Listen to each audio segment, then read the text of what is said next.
Zara clutched her clutch tightly, her nails digging into the leather as she tried to control the shaking that coursed through her body. The grand chandelier above the gala's ballroom glittered like a constellation, each flicker reflecting the tension she felt. She had always thought she was cautious, that she could read people, but Ian had proved her wrong in the cruelest way possible. She had followed him tonight, hoping to catch him in some small act of fidelity, only to discover a betrayal so blatant it left her breathless. He hadn't even tried to hide it. The moment she confronted him, his smirk had been like a knife to her heart. The ballroom's crowd, unaware, milled around them, laughing, clinking glasses, and living in oblivion to her heartbreak. Zara had run, her heels clicking against the marble floor like warning bells. The corridors of the high society gala twisted endlessly, but she barely noticed her surroundings. All she wanted was to escape. Escape Ian. Escape humiliation. Escape the suffocating anxiety of someone watching her every move. Turning a corner, she collided with a broad figure. The force made her stumble, and instinctively she ducked, just in time to hear footsteps approaching rapidly. Without thinking, she slipped down, maneuvering herself between the man's legs. "Yes, what?" The deep voice rumbled, sending a shiver through her. She froze, realizing her position. The man's tailored trousers and polished shoes marked him as someone important. From the scent of his cologne, faintly citrus with a hint of spice, to the unmistakable aura of authority and confidence, Zara guessed she had picked a very unusual hiding spot. The footsteps behind her slowed. Ian's voice, panicked and angry, echoed in the hall. "Zara, where did you go?" "I don't stop hiding." Zara held her breath, praying she remained unseen. The man in front of her shifted slightly, and she felt the warmth of his presence, uncomfortably close yet oddly protective. "What the hell?" the man muttered to himself, then chuckled softly. Zara's heart raced. "Don't speak. Don't breathe. Don't move." Ian's voice grew louder as he searched, scanning the crowd. Zara squeezed herself tighter, wishing she could disappear completely. The man's voice was low and amused. "Are you hiding from someone?" She nodded frantically, too ashamed and scared to respond verbally. He leaned slightly, tilting his head, the faintest smile on his lips. "You're making this difficult for both of us, you know." The unexpected intimacy of the situation sent her cheeks blazing. Between fear and embarrassment, her pulse thundered.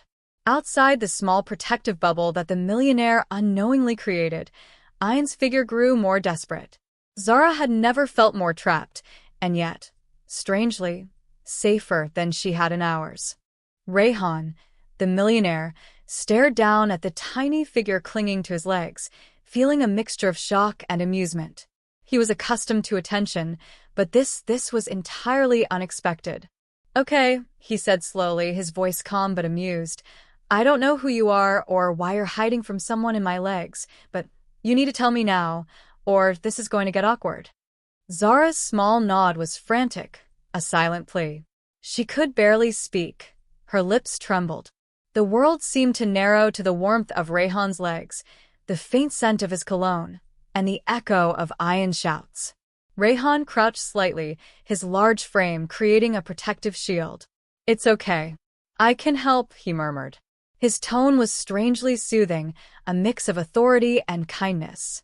Zara peeked up, eyes wide and brimming with tears.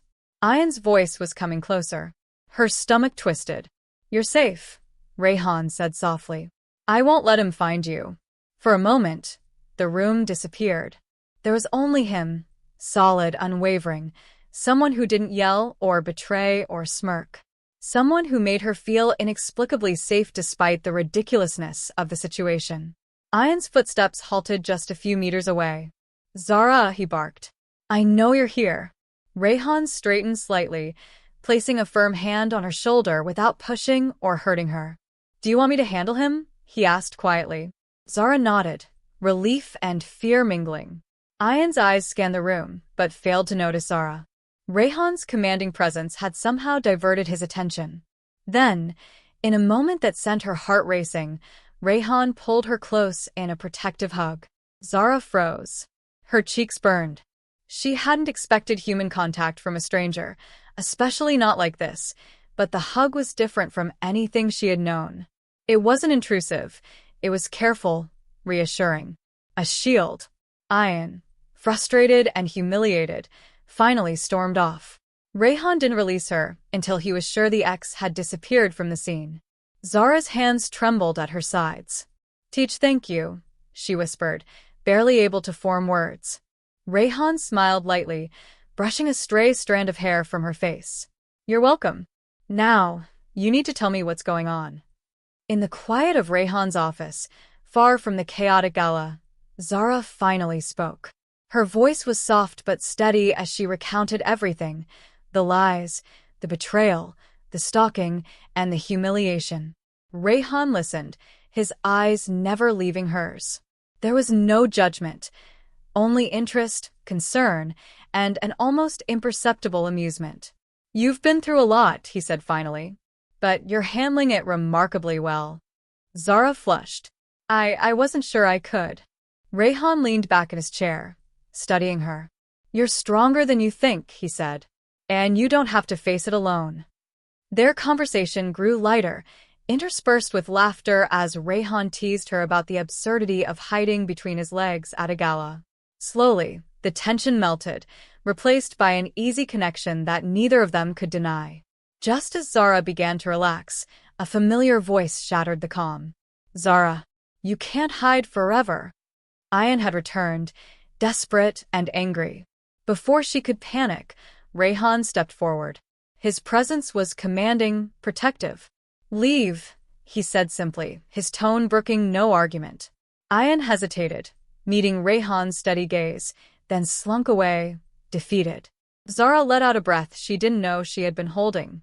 Rayhan's hand still rested gently on her back, grounding her. She looked up at him, eyes wide, and he smiled softly. "See? Nothing to fear."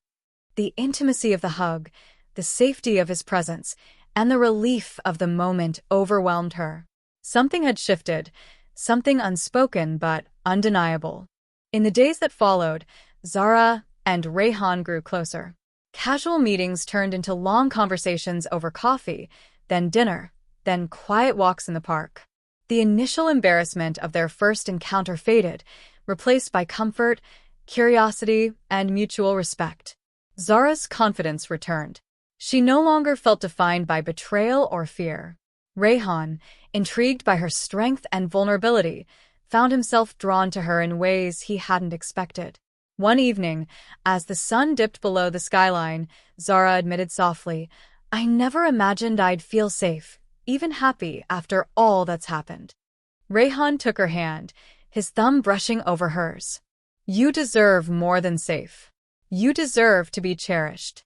Her lips curved into a smile, tentative yet full of warmth. "And I think I might have found that." He drew her into a hug, this time without fear, without chaos. Just two hearts finding solace in each other's presence.